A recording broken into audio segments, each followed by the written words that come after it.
E aí, quem trabalha com educação física com certeza já se pegou pensando como é que eu ensino um esporte de um jeito que todo mundo participe, que seja inclusivo e que, sabe, não seja só sobre ganhar ou perder. Pois é, hoje a gente vai explorar um caminho, uma trilha pedagógica que faz exatamente isso, transforma a quadra num baita laboratório de aprendizado. Bom, para começar, vamos direto num ponto que é a base de toda essa nossa conversa. E a pergunta é essa aí. Parece simples, né? A gente usa jogo e esporte o tempo todo, quase como se fosse a mesma coisa.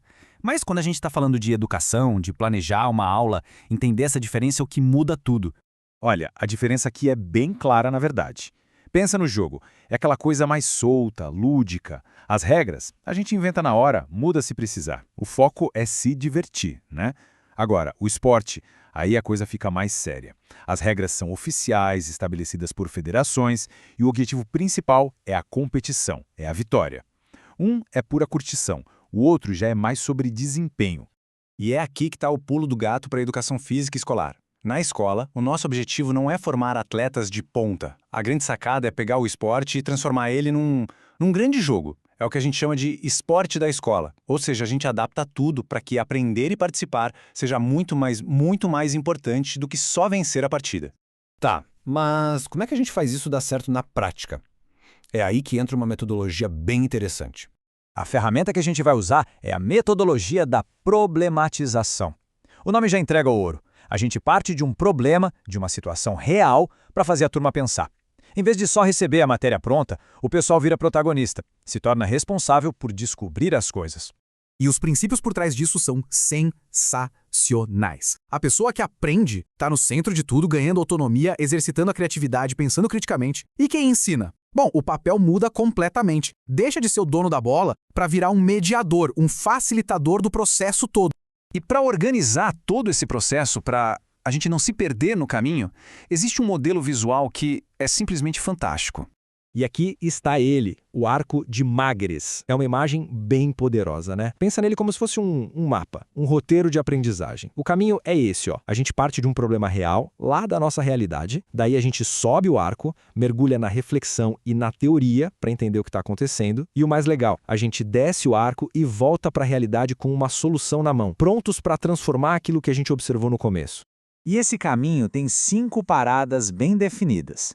Primeiro, a gente observa a realidade e identifica um problema. Depois, a gente investiga as causas, os tais pontos-chave. A terceira parada é a teorização.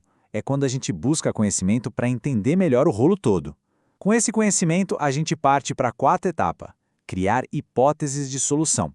E por fim, a quinta e última etapa, a gente volta para a prática e aplica o que a gente aprendeu para mudar a situação. Simples e genial. Beleza, a teoria é ótima, super interessante. Mas, e na quadra? Como isso funciona na vida real? Vamos ver o arco em ação numa aula de basquete. Então, tudo começa igualzinho no arco, observando a realidade. Só que aqui, quem está ensinando tem um papel ativo, o de criar um cenário, um problema desafiador para a turma. No nosso exemplo, o professor começa dando a base teórica, explicando a diferença entre jogo e esporte, e logo depois lança o desafio na quadra, um basquete de 4 cantos.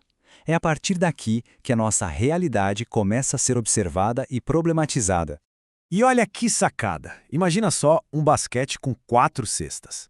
A tendência é virar uma bagunça organizada, né? E é aí que o problema surge naturalmente. Gente, como a gente se organiza aqui? Como a gente ataca e defende ao mesmo tempo? Essa desorganização inicial é o nosso ponto de partida perfeito.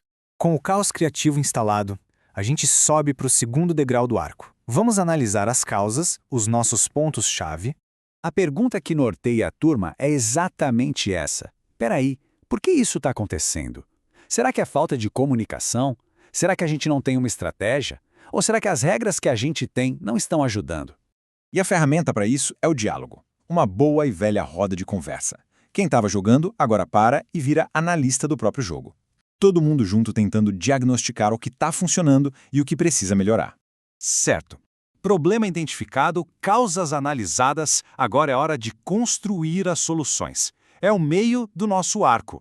E essa parte é toda sobre construção coletiva. A turma se junta de verdade, discute táticas, pensa em estratégias, cria posições, propõe até novas regras e combinados. E o professor está ali, mediando, ajudando a organizar as ideias, mas nunca impondo uma solução.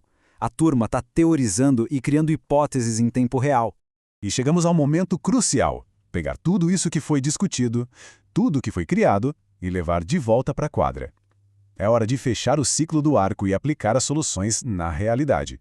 E o grande finale é esse momento de sistematização.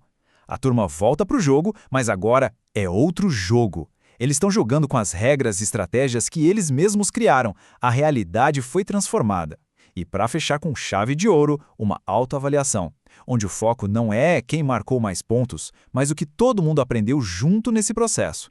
Mas, no fim das contas, qual é o impacto real de usar um método como esse na educação?